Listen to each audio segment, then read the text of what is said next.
That's for you. Uh, Today we're talking about 8 signs of unhappy people. So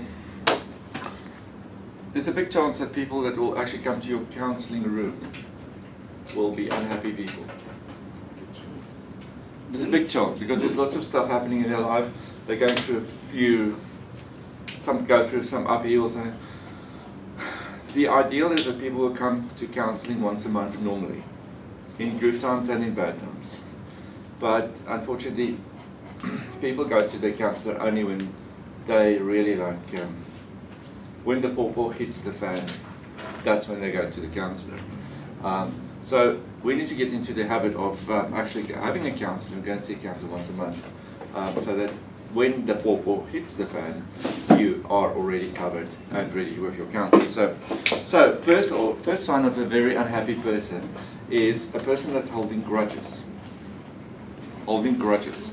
So you'll get a lot of that coming in your room saying, "Hey, my mom did this, my dad did this, my teacher did this." Grudges.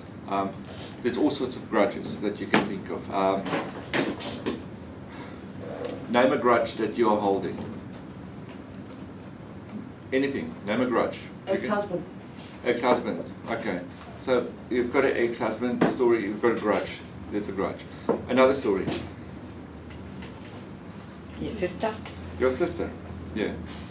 Yeah. Your child? Your child. Your boyfriend? Your boyfriend. Schooling. Schooling. Teachers. Tutors? Tutors. Bosses. Students. Businessmen. Businessmen. Yeah. There's lots of stuff. So we are exposed to a lot of situations where we can actually hold grudges. So you as a counselor will get into that situation. You'll have a client, and this is one of the ones you'll get most of. One of them that will be very frequent is they'll come to you and say that I'm going to see you because of the fact that I struggle with relationships. And then when you start going into going through all the processes of actually fleshing everything out, you realize that maybe there's a mother-daughter relationship, a father-son relationship, or something that went wrong, a brother-sister relationship, or a boyfriend-girlfriend relationship. And those things they take with them, that's baggage that they carry with them, and it goes with them in the future, and that can be a reason why they don't or cannot hold relationships or have relationship issues. So one sign of an unhappy person is holding grudges.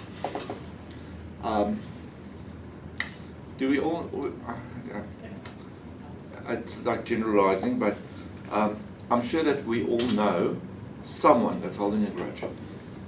I think you do. I don't know. 5 minutes and mine's gone. Yeah, but you know someone? Yeah. Someone, and for some people that grudge is influencing their whole life. It does. Absolutely. So, okay. The next one, another sign of an unhappy person is being very critical. The critical person. Criticizing everything we do. Some people criticize no matter what happens. I mean, it's like you can do the nicest thing for them. You can bake them a cake, and they will be like, "Oh, yeah, yeah." And maybe next time when you do it, can you make it a bit more chocolatey? You know, it's like instead of saying thank you, there are some people. I know some people that I don't want to do anything nice for them, because sometimes it ends up being such a hassle. I'm just being nice, and it's like, oh.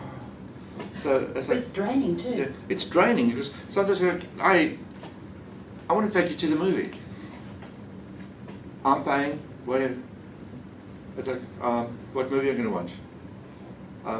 I was thinking maybe the new Star Wars movie. Oh, I don't like sci-fi. Okay. I know there's another movie. I don't like drama. So in the end, it's like, dude, you are causing drama. You know, it's like, don't criticize everything we do. Unfortunately, with teenagers, that's a normal process they go through, where they criticize everything, and mom and dad becomes public enemy number one, no matter what we do. But I'm talking about normal adults or normal people in the normal way of life, they criticize everything. You get them in work situations, you get them in schools, you get them everywhere. So that's a sign of another unhappy person. It's someone that's always critical. So they'll come to your counselling room and they will unfortunately be critical of how you treat them. Like, I didn't like that. I don't think it worked for me. That's not really as good as I thought. This is not really what I thought counselling will be. I thought you're going to be more friendly, or I thought you are just too friendly. It's like no matter what you do, they're critical. So be aware of that. These people, it's sort of almost like 100% chance that they will show up to your counselling room. So you'll have the guy that holds grudges, or sometimes like an old lady. I see a person who holds grudges, sometimes like an old lady. Old grumpy lady. That likes to hit. Most of the time they've got a bit of anger with that too. There's definitely anger, and there's also definitely this, I don't know, like being critical. I see again as a, if I should externalize this, it's like the being critical would be like a young blonde lady. I just like, nothing's good enough. I've been spoiled, but nothing's good enough. People do stuff to me, but you know, I go to this place, but nobody invites me for coffee. That sort of stuff. Okay. Did you ever invite somebody for coffee? No. So if you start, maybe something will happen. Okay, so you'll have the critical person, and do not be amazed when they start criticizing how you counsel them, because that's who they are. Then another very unhappy person, and I think especially the area where we live in, is addictions. Addiction is also one cause or one indicator of unhappiness. For some people it's a search for something. For some people it's a way to make them feel better. You know, the blows of life. It helps them escape. And I'm talking addiction, I'm talking about addiction in all sense. Gaming addiction, drug addiction, alcohol addiction, sexual addictions, there's family, there's work, food. There's all sorts of addictions. Can't something be Fitness. hereditary? Like Yeah. drinking, like that sort of thing? That's or also, that food? can be hereditary also, but Mm. you also get fitness addictions. Fitness junkies, yeah. fitness junkies, yeah, some of them are there because they're addicted. So it's just a new sort of, so unhappy people, addicted people are also unhappy people because they're trying to replace something. So what are the replacements? So you need to work with your client in finding out what are we replacing, what's causing this unhappiness. Some people, it's a case that I know of is someone went to a specific place a lot, sort of became addicted to that. Let's say going to a movie theater or something like that, because a person close to them passed away, and that's where they used to go. So they felt closer to that person, going there. But then it became an addiction because they need to go every day, because they feel like this person's missing them if they don't go, and then it starts to become all warped. So you need to be aware of what's causing this unhappiness. Okay. Another one is constant complaining. Always complaining. Complain, complain, complain.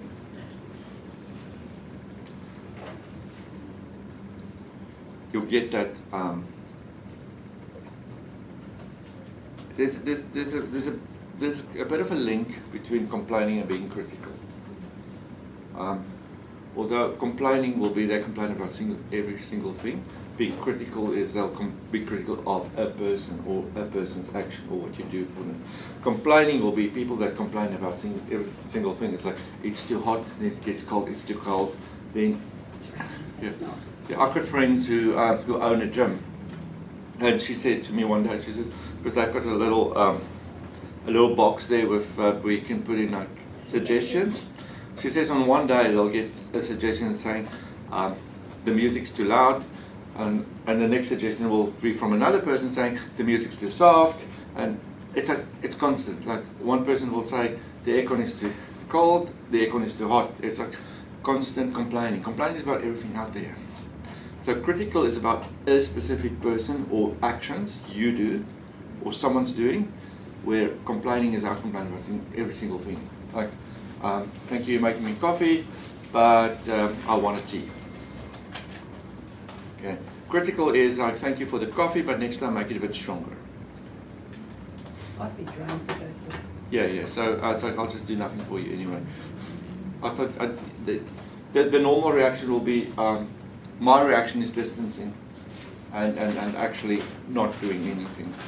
I'll ask you twice to go to the movies, and if it's really a drain on me, then let's just leave it. Does that pull you down, make you sad? It pulls you down. It pulls you down. It makes you feel guilty because you feel like you want to. Sometimes you feel like you just want to put this person in their place and tell them how you feel, but then you feel guilty, and in the end you feel guilty, but you had good intentions in the beginning. So I know there's this story of we allow someone to take our joy and we allow someone to that, but with these type of people, it's like they drain you so much that I think you're starting to bring your guards come down, and you start becoming really almost aggressive. So be careful of that. Also be careful in your counselling room when you've got this sort of client. And when you get these kind of clients, what do you do? Love them. Smile and wave. I think you And have to be human, don't you? You know, Yeah. like if you look at them and have to say to yourself, well, isn't it sad they've got those problems? It's not Yeah. mine. Yeah, this is them, not me. You Yeah, have yeah, to. yeah. That's what my mum used to say to me, that's them, not you, That's so them, don't not you, take yeah. that on. Yeah. But also smile and wave. It's like, thank you, I'm referring you to someone else. Okay, so you're a therapist. Goodbye. Wave your luck as you wish me luck as you wave me goodbye. Okay, so yeah. So, but sometimes it's like, I had clients which I started my first session with them, and so I was like, there is no way I'm going to continue. And then in the end they come back and we continue, and then 15, 16 appointments later, we're still going. So don't be too quick to wave goodbye. But if you go like a few sessions, like 4 or so sessions, and you realize we're just in this thing and we're going to go nowhere. Be nice and say to your client, listen, listening to you the past few weeks, and I've realized that I don't think I've got all the skills that you need to help you. So I'm referring you to my friend. What sort of And therapy then your would friend you won't deal be with a that, friend Bobby? much Sorry? longer. What's, like, if you did have a client that stayed with you, what sort of therapy, how would you get them to see them? Try and See make your them. life more positive. The big slap. I'm just trying to work out how you talk, because I know I burn, but you can't do that.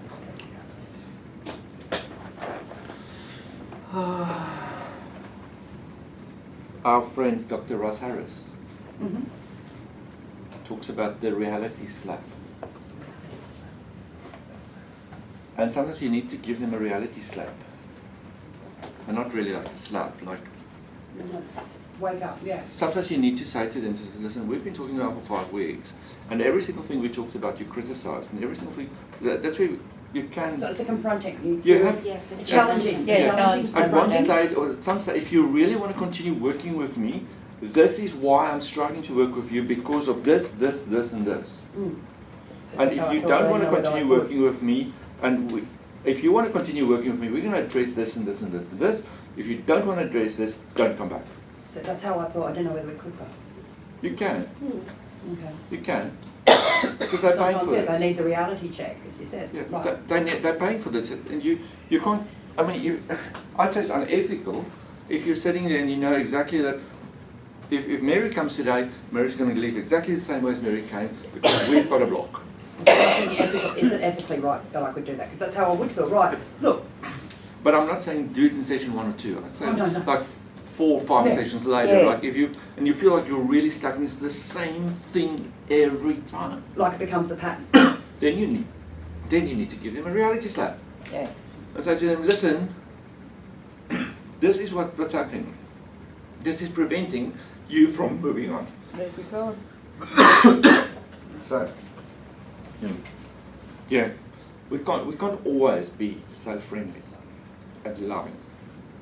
I know though, that's why I was asking that, because that's how I probably would. Yeah, and we also have an ethical, it's also ethical. I mean, you can't keep on charging a guy $120 an hour, and they keep You're not on, getting anything. and you know exactly, we're going nowhere.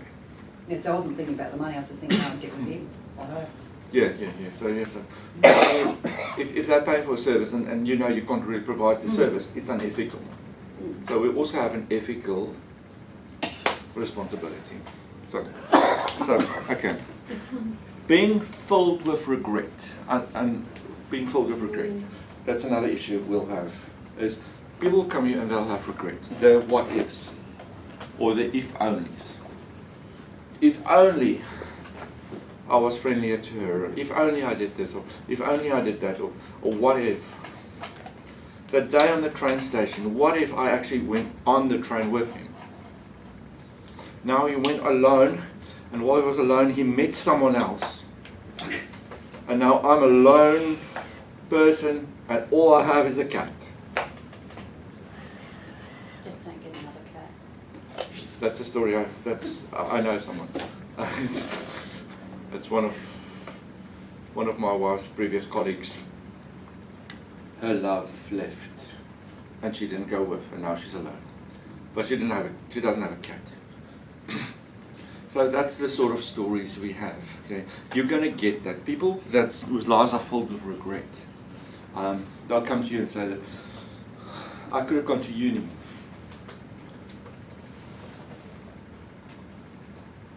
But now I didn't go to uni, and I decided to do this, and now this isn't working. So what if so you need to help them to make peace with their here and now. Maybe also there's stuff in the past, but with the here and now. Accept who you are now. Okay? So empower them for who they are now. Yeah. Look what you have done, but. Yeah. I mean, sometimes if it's a young person, you can also give them a bit of a reality slap about, you know, one day you're going to regret this.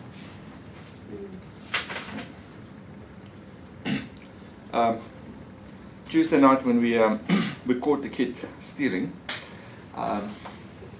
14-year-old kid, and before he was handcuffed and put into the police car, the owner of the business that were broken in said to him, you know, your life's changed today forever due to what you've done. That's a good one. That's a good one. I feel like, yeah, good on you.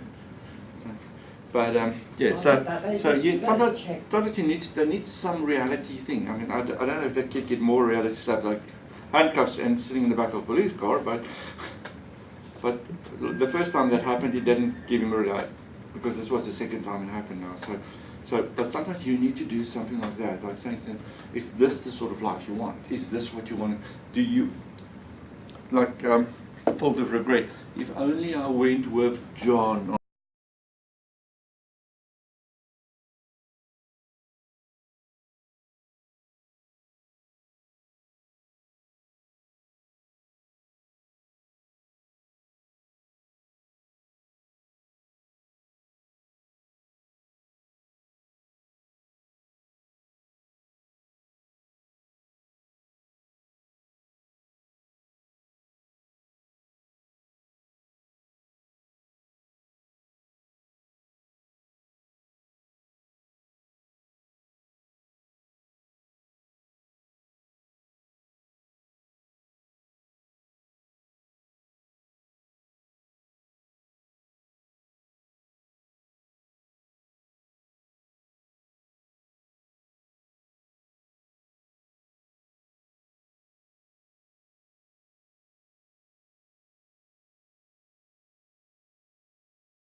That's the here and now again. Yeah, the here and now. I mean, he thinks in his mind he's going to go to prison for 20 years. 35 years ago, he stole $2,000. And they caught up with him now. Oh, And the paperwork's gone too. They're like, I mean, when the original filed the case, it was still 135 years ago. So And how did they catch up? I know, all right. he doesn't even know. No one knows. But in the end, they actually, yeah, they got a fine. He doesn't have to pay the money back because the company he stole from doesn't exist anymore. But he got a $400 fine. oh, Did it it's go all right. well? I don't know. It won't really matter because he's like He's not going 70. to jail for Yeah, 20 yeah. years. He's like 70 anyway, so it's like. Yeah. But so that's the story. Sometimes we go and we make stuff worse than it is. I only got to prison for 10 years. It's like, dude, you only got a $400 fine, which is paying off $20 a month or something like that. So, okay. So making stuff bigger, you'll have clients who come and they'll have all these big stories and how bad stuff is, and also sometimes how bad you might get it, like especially a woman will come.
My dad had Alzheimer's and my gran had Alzheimer's.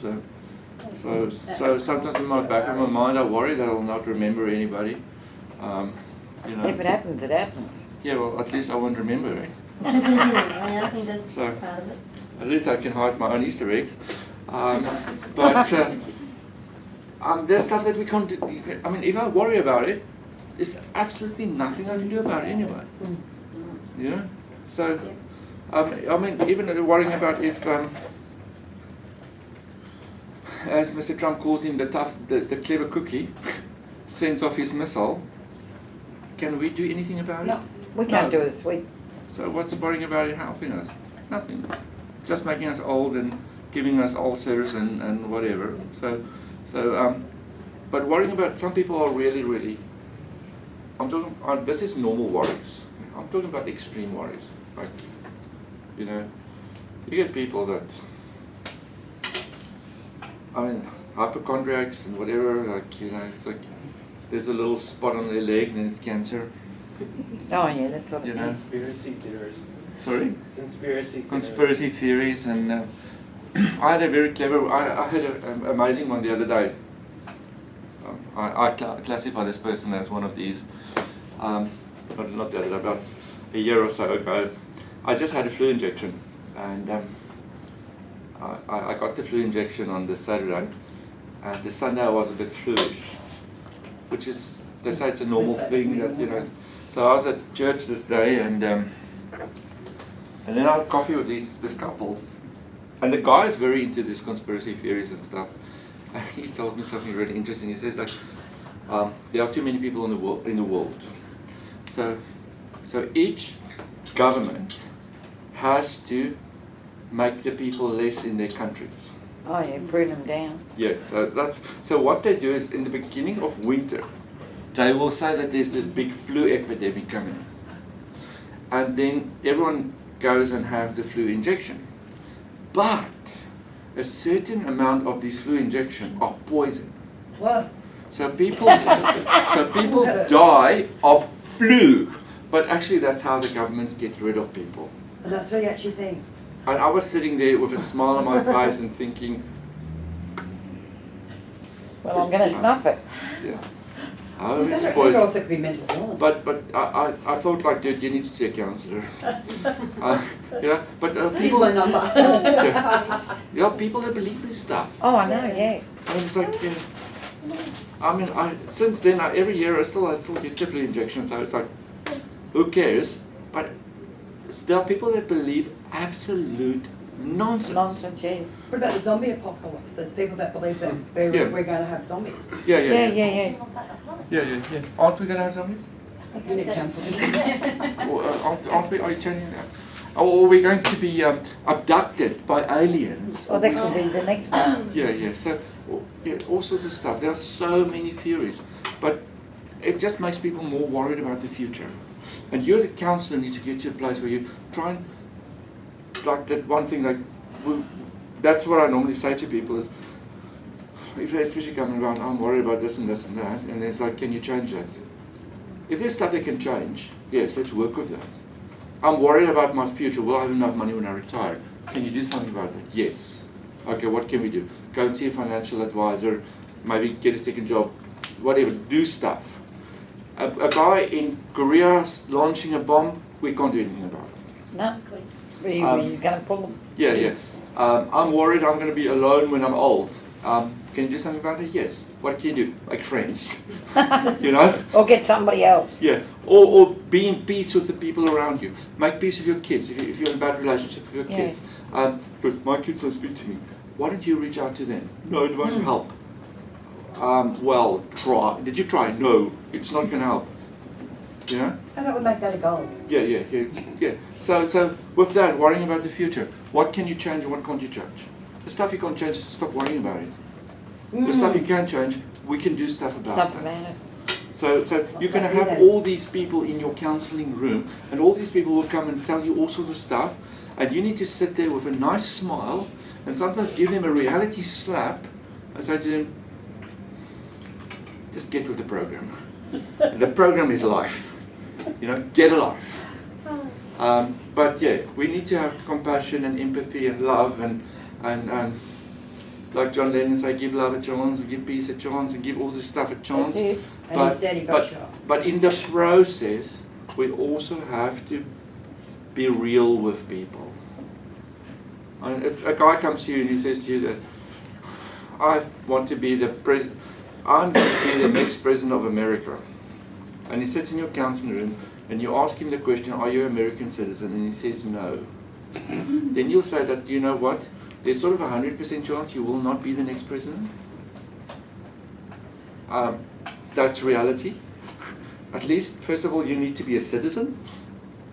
So we sometimes need to, and sometimes it probably doesn't help to lie to clients. Like Peter Janetsky says, the truth will set you free, but in the process it will make you damn mad. And sometimes some of your clients will be damn mad at you. But we all know what we do. But if they get mad at you, you know you've got through too. You got through to you'll get some of them. Yeah. Some of them will leave your office and they'll be really mad.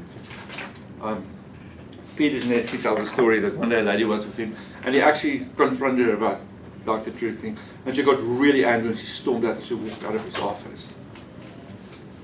And he sits there and says, she'll be back. Because his wife is the receptionist, sort of the office manager. And she comes, she says, what? And he said, no, don't worry, she'll be back. And the next month she comes back and she takes her car keys and she leaves. He said, I told you she's going to be back because she left the car keys. So, but there's stuff that we can't help, okay? And in the counselling world, That would be annoying. we've got clients, and clients are people, and people sometimes have strange ideas and strange issues, but also part of it, be real with your clients. Okay? If they believe in the zombies, It's actually, If they believe in the zombie, send them to Corey. Or so Aileen, yeah, or anything, or or I mean, Pauline.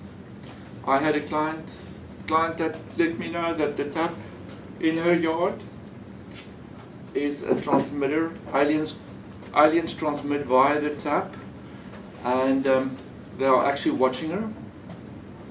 So, and that's the client that also said from now on I need to refer to as number 7. So we shared a code language, a number 7. To be honest, that was the last time I've seen number 7. Because number 7 then went to a special hospital. So we had her. You're not really sad about it. No, we had her helped. So sometimes you get to a place where you have clients that you have to refer them. Yeah. And sometimes you have to refer them to psychiatric hospitals and stuff like that. Because what happened with that lady is she became really dangerous to the people around her and to herself. To herself as well. Like stuff like lighting fires and stuff too. Okay, with that, what if they won't take the referral though? Like if you're going to refer them to people like mental health and they refuse to go even though you're seeing that they need more intensive help? Then we would like to call the authorities and the So you do ambulances. I just want to know where that... Yeah. When it's coming to a danger to self, danger to other people, that's so our the authorities our breaking of come down. confidentiality rule. So when it starts stuff like living in a complex and you start lighting So it's fires mainly in that to part. keep Not the if they're just aliens depressed. away, Yeah. that sort of stuff, then you need to say that we need to do something about So this. not if they're just depression or anything that Yeah. can maybe dealt with, Yeah. unless it goes Yeah. to a Yeah. higher risk, okay. But you need to know what's happening. So rather be safe than sorry. Because, especially if someone starts lighting fires or doing weird things, believing strange things happen, they need to do certain things to... And do you inform the client Hmm? on that decision because of No, where their mind no. might be at? No, we had So even though with that specific that client, consent... we had the interview with the husband, Okay. with the spouse. And what if there's no one else though? Yeah, You yeah. just do So, it. and the spouse took it further, and the spouse then went to the their GP. So what if there was no one else though, like no spouse? Then you have to Just probably do it, then you probably right. need to go to GP and stuff because all those details are in your Didn't intake we- forms anyway. Yeah. isn't So that then- number, that help number? Yeah. Emergency Yeah. sort of thing? But also you've got Emergency help. if you really get stuck, that's why we have clinical supervisors. If you really get stuck, you give your supervisor a call and they'll tell you what to do. Mhm. Okay? Because it's really to get someone institutionalized is a major process. It's not that It's like 3 doctors need to. It doesn't have to go approved by the court too, or how does that work? It depends on the situation, Depends on but the but you need at least 3 different doctors, and they're not related, and they're not Yeah. So and not just people. not just but people.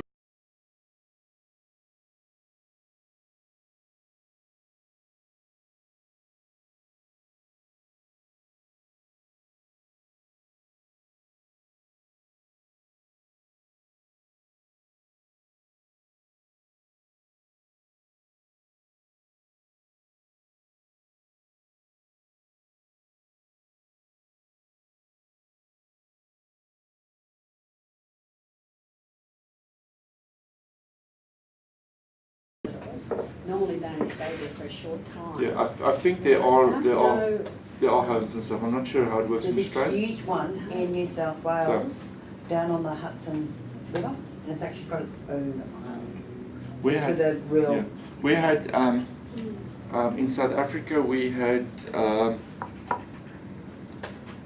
some hospitals. We had a mental health hospital in the city that I grew up, which was just mental health related. Yeah. And people would sometimes stay there for the rest of their lives and stuff. And then you have other smaller hospitals which are really out in the communities. Like Yeah. when I talk community, I talk about basically you drive through farms and suddenly there's this big hospital. So some of those hospitals are in South Africa. You get those hospitals which are TB hospitals. So basically all the patients in the hospital has got tuberculosis. But basically that's just it's an AIDS hospital. So most of the clients have AIDS. Or patients have AIDS. TB is one of the signs, or one of the diseases that go with it. But you also get hospitals that have a section which is called the President's Patients. And the President's Patients.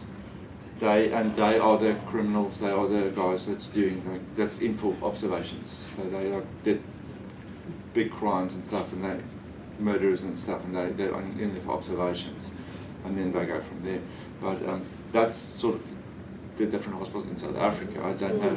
I don't exactly know how the Australian system works. But at the moment too, Yeah. we don't have enough institutions that for mental health. Yeah. It's lacking so much. Yeah. Even drug and alcohol, the whole works. Yeah. We just don't have the. Yeah. I worked with someone. I worked with kids. Their dad was a bit in a mental state, and he was in a home, like I think in Logan area, a home, and he actually got murdered in the home by his roommate. His roommate actually murdered him. See, there's also the problem is that there's younger people with it. Yeah. There is no Pacific many areas Yeah. with youth, and they're all mixed in with Yeah. elderly Yeah. people. And That's why you get now younger people actually being housed in old age homes yeah, because of this there's no issue. segregation, so there's Yeah. just not enough availability for Yeah. like people. No, they've got to do something So, about it. back to unhappy people. So that are 8 signs of 8 different unhappy people. So there's a bit of a note for you who they are if you want to just have it. So 8 signs of unhappy people: holding grudges, being critical, addictions, constant complaining, being filled with regret, gossiping, making problems bigger than they are, and worrying about the future. Those are there are obviously more than this, but these are 8 basic signs that you'll know a person is unhappy. So, right, I must be miserable. you may switch off the camera, and that is the end of the workshop.